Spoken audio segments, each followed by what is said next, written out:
अस्सलाम वालेकुम किसान वीरो, मैं ਤੁਹਾਡਾ ਦੋਸਤ ਮੁਸਤਫਾ ਅਲਵੀ ਤੇ ਤੁਸੀਂ ਦੇਖ ਰਹੇ ਹੋ ਅਲਵੀ ਐਗਰੀਕਲਚਰ ਫਾਰਮ ਲਾਹੌਰ। ਤੇ ਅਸੀਂ ਜਨਾਬ ਆਪਣੀ ਜਿਹੜੀ ਧਾਨ ਦੀ ਬਹੁਤ ਅੱਛੀ ਵੈਰਾਈਟੀ ਹੈ ਪਾਕਿਸਤਾਨ ਦੇ ਵਿੱਚ, ਜਿਹੜੀ ਇਨਕਲਾਬੀ ਵੈਰਾਈਟੀ ਹੈ ਪੂਸਾ ਬਾਸਮਤੀ 1847 ਤੇ ਪੂਸਾ ਬਾਸਮਤੀ 1886 ਔਰ ਕਾਇਨਾਤ 1885 ਨੂੰ ਸੇਲ ਕਰਨਾ ਸ਼ੁਰੂ ਕਰ ਦਿੱਤਾ ਹੈ ਔਰ ਆਪਣੇ ਕਿਸਾਨ ਵੀਰਾਂ ਨੂੰ ਪੂਰੇ ਪਾਕਿਸਤਾਨ 'ਚ ਕੈਸ਼ ਔਨ ਡਿਲੀਵਰੀਆਂ ਖਿਲਾ ਰਹੇ ਹਾਂ। ਤੇ ਇਸ ਸਿਲਸਿਲੇ ਦੇ ਵਿੱਚ ਅਸੀਂ ਅੱਜ ਮੰਡੀ ਬਹਾਉਦੀਨ ਦਾ ਇੱਕ ਇਲਾਕਾ ਹੈਡ ਕਾਦਰਾਬਾਦ ਸ਼ਾਹਦ ਰਹਿਮਾਨ ਸਾਹਿਬ ਨੂੰ 1847 ਦਾ ਸੀਡ ਖਿਲਾ ਰਹੇ हैं। तो उन्होंने फ़ोन नंबर भी लिखा होया, उन्होंने डिटेल लिखी हुई है तो वज़न भी लिखे है पूसा बासमती 1847। तो अलहमदुलिल्लाह गारंटी पेपर और स्टैंप साइन करके तां दे रहे हैं कि असीं जिहड़ा सीड दे रहे हैं अलहमदुलिल्लाह प्योर दे रहे हैं, इस कोई मिलावट नहीं है। तो मैं तुहानूं थोड़ा सीड का भी जलवा दिखाना जी। तो यह जी वो सीड पूसा बासमती 1847 तो तुहानूं क्लोज करके दिखाने हैं। ਇਹਦੀ निशानी ये होएगी कि जिथों ਇਹਦਾ चुंझ है ਉਹਦੇ ਥੱਲੇ ਜਿਹੜਾ ਵਾ ਉਹ ਛੋਟੀ ਜਿਹੀ ਮੁੱਛ ਹੋਏਗੀ। ਇਹ ਮੁੱਛ ਤੁਸੀਂ ਗੌਰ ਨਾਲ ਦੇਖੋ ਇਸ ਦਾਣੇ 'ਤੇ ਵੀ, ਔਰ ਕੇਲੇ ਵਾਂਗੂ ਥੱਲੋਂ ਡਿੰਗਾ ਹੋਏਗਾ।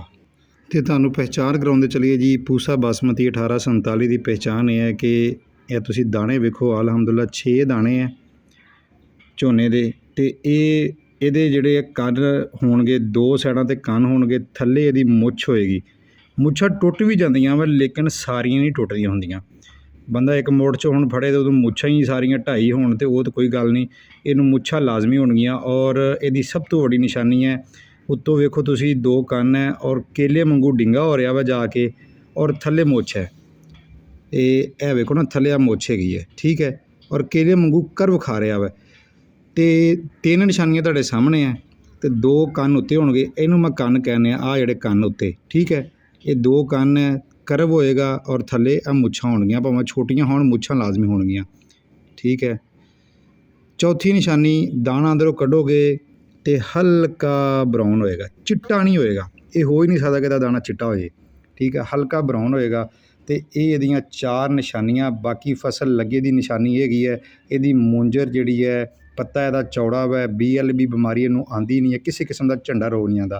ਅਤੇ ਇਹ ਹੈ ਪੂਸਾ ਬਾਸਮਤੀ 1847, ਜਿਹਦੀ ਅਲਹਮਦੁਲਿਲਾ ਪੈਦਾਵਾਰੀ ਸਲਾਹੀਅਤ 90 ਮਨ ਪਲੱਸ ਹੈਗੀ ਹੈ। ਸਾਡੇ ਕੋਲ ਪਹਿਲਾ ਝਾੜ 85 ਮਨ ਆਇਆ ਅਤੇ ਦੂਜਾ ਅਲਹਮਦੁਲਿਲਾ ਇਹ ਮੋਢੀ ਵੀ ਕਾਮਯਾਬ ਹੋ ਗਈ। ਉਹ ਤਾਂ ਮੱਖੀ ਨੇ ਆ ਕੇ ਜਨਾਬ ਤਹਿਸ ਨਹਿਸ ਕਰਤਾ ਜੀ। ਅਤੇ ਅੱਜ ਅਸੀਂ ਜਿਹੜਾ ਵਾ ਆਪਣੇ ਪਿਆਰੇ ਇਹ ਫਾਰਮਰ ਨੂੰ ਸ਼ਾਹਦ ਰਹਿਮਾਨ ਸਾਹਿਬ, ਜਿਹੜੇ ਕਿ ਹੈਡ ਕੈਦਰਾਬਾਦ ਕਲੋਨੀ ਦੇ ਕੋਲ ਰਹਿੰਦੇ ਆ, ਪੂਸਾ ਬਾਸਮਤੀ 1847 ਉਹਨਾਂ ਨੂੰ ਖਿਲਾ ਰਹੇ ਹਾਂ। ਰੇਟ ਅਕਸਰ ਲੋਕ ਪੁੱਛਦੇ ਜੀ ਰੇਟ ਕੀ, ਅਤੇ ਰੇਟ ਇਹਦਾ ਜਨਾਬ ਅਸੀਂ 1000 ਰੁਪਏ ਕਿਲੋ ਦੇ ਰਹੇ ਹਾਂ ਇਸ ਟਾਈਮ। ਬਾਕੀ ਸੀਜ਼ਨ ਜਦੋਂ ਆਉਣਾ ਵਾ ਉਦੋਂ ਰੇਟ ਵੱਧ ਵੀ ਸਕਦਾ ਵਾ, ਇਹ ਕੁਛ ਨਹੀਂ ਕਹਿ ਸਕਦੇ, ਡਿਮਾਂਡ ਐਂਡ ਸਪਲਾਈ 'ਤੇ ਹੈ। ਅਤੇ ਅਲਹਮਦੁਲਿਲਾ ਪਿਓਰ ਕੁਆਲਿਟੀ ਵਾਲਾ ਸੀਡ ਦੇਵਾਂਗੇ, ਜਿਹਨੂੰ ਕਿਸੇ ਕਿਸਮ ਦੀ ਬਿਮਾਰੀ ਨਹੀਂ, ਜਿਹਦੇ ਵਿੱਚ ਹੋਰ ਕਿਸੇ ਕਿਸਮ ਦਾ ਦਾਣਾ ਵੀ ਨਹੀਂ ਸ਼ਾਮਿਲ ਹੋਏਗਾ।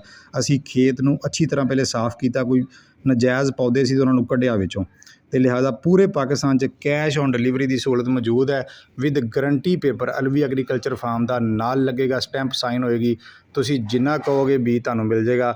ਔਰ ਸ਼ਾਹਦ ਸਾਹਿਬ ਨੇ ਅਤੇ ਜਨਾਬ ਉਹਨਾਂ ਦੇ ਅਸੀਂ ਮਸ਼ਕੂਰ ਹਾਂ ਕਿ ਉਹਨਾਂ ਨੇ ਸਾਨੂੰ ਪੇਮੈਂਟ ਪਹਿਲੇ ਘਲਾਤੀ। ਅਤੇ ਬਾਕੀ ਜਿਹੜੇ ਦੂਰ ਸਾਡੇ ਦੋਸਤ ਹੈਗੇ ਆ ਜਿਨ੍ਹਾਂ ਨੂੰ ਬੱਸ ਦੇ ਜ਼ਰੀਏ ਨਹੀਂ ਜਾ ਸਕਦਾ, ਉਹ ਤਾਂ ਆਪਣਾ ਉਹਨਾਂ ਨੂੰ ਕੈਸ਼ ਔਨ ਡਿਲੀਵਰੀ ਡਾਕਖਾਨੇ ਦੇ ਜ਼ਰੀਏ ਆ ਜਾਏਗੀ। ਬਹੁਤ ਸ਼ੁਕਰੀਆ, ਅੱਲਾ ਹਾਫਿਜ਼। ਅਤੇ ਇਸ ਤੋਂ ਇਲਾਵਾ ਜੀ ਸਾਡੇ ਕੋਲ sugar free, gluten free black ਗੰਦਮ ਵੀ ਅਵੇਲੇਬਲ ਹੈ। ਅਗਰ ਕਿਸੇ ਦੋਸਤ ਭਾਈ ਨੂੰ ਚਾਹੀਦੀ ਹੋਵੇ ਪੂਰੇ ਪਾਕਿਸਤਾਨ 'ਚ, ਇਹ ਵੀ ਅਸੀਂ ਜਿਹੜੀ ਨਾਲ ਡਿਲੀਵਰ ਕਰ ਰਹੇ ਹਾਂ। ਗੰਦਮ ਦਾ ਸੀਜ਼ਨ ਹੈ ਅਤੇ ਗੰਦਮ ਵੀ ਜਨਾਬ ਸਾਡੇ ਕੋਲ ਅਵੇਲੇਬਲ ਹੈ। ਕੁਛ ਦਾਣੇ ਇਹਦੇ ਵਿੱਚ ਜਨਾਬ ਦੂਜੇ ਹੈਗੇ ਆ, ਉਹ ਮਸ਼ੀਨ ਦੇ ਨਾਲ ਆ ਜਾਂਦੇ ਆ। ਬਾਕੀ ਅਲਹਮਦੁਲਿਲਾ ਪਿਓਰ ਸਾਡੇ ਕੋਲ ਸੀਡ ਬਲੈਕ ਵੀਟ ਦਾ ਅਵੇਲੇਬਲ ਹੈ ਜੀ।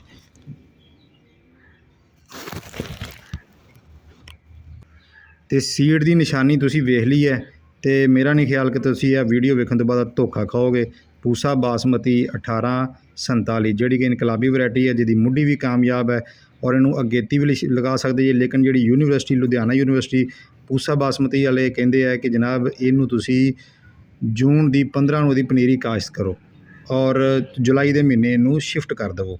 ਲੇਕਿਨ ਅਲਹਮਦੁਲਿਲਾ ਅਸੀਂ ਇਹਨੂੰ April 25 ਨੂੰ ਪਨੀਰੀ ਕਾਸ਼ਤ ਕੀਤੀ ਸੀ, 18 ਮਈ ਨੂੰ ਅਸੀਂ ਪਨੀਰੀ ਮੁੰਤਕਲ ਕਰ ਦਿੱਤੀ ਸੀ, 14 ਅਗਸਤ ਨੂੰ ਅਸੀਂ ਪਹਿਲੀ ਕਟਾਈ ਕੀਤੀ ਅਤੇ 14 ਅਗਸਤ ਤੋਂ ਬਾਅਦ ਇਹਦੀ ਮੋਢੀ ਰੱਖ ਲਈ। ਅਤੇ ਜਿਹੜੀ ਮੋਢੀ ਵੀ ਸਾਡੀ 93 ਮਣ ਪੈਦਾਵਾਰ ਆਈ ਹੈ ਅਤੇ ਬਹੁਤ ਜ਼ਬਰਦਸਤ ਚੀਜ਼ ਹੈਗੀ ਹੈ। ਕਿਸੇ ਕਿਸਮ ਦਾ ਝੰਡਾ ਰੋਗ ਨਹੀਂ ਆਉਂਦਾ, BLB ਨਹੀਂ ਆਉਂਦੀ, ਔਰ ਫਸਲ ਸਭ ਤੋਂ ਵੱਡੀ ਗੱਲ ਡਿੱਗਦੀ ਨਹੀਂ ਹੈ। ਬਹੁਤ ਸ਼ੁਕਰੀਆ ਜੀ। ਰੱਬ ਰੱਖਾ, ਦੁਆਵਾਂ ਤੇ ਯਾਦ ਰੱਖਿਓ। ਵੀਡੀਓ ਚੰਗੀ ਲੱਗੇ ਤਾਂ ਸਾਡੇ ਚੈਨਲ ਨੂੰ ਸਬਸਕ੍ਰਾਈਬ ਵੀ ਕਰਿਓ ਤੇ ਪੇਜ ਨੂੰ ਲਾਈਕ ਕਰ ਦਿਓ। ਸ਼ੁਕਰੀਆ। ਅੱਲਾ ਹਾਫਿਜ਼।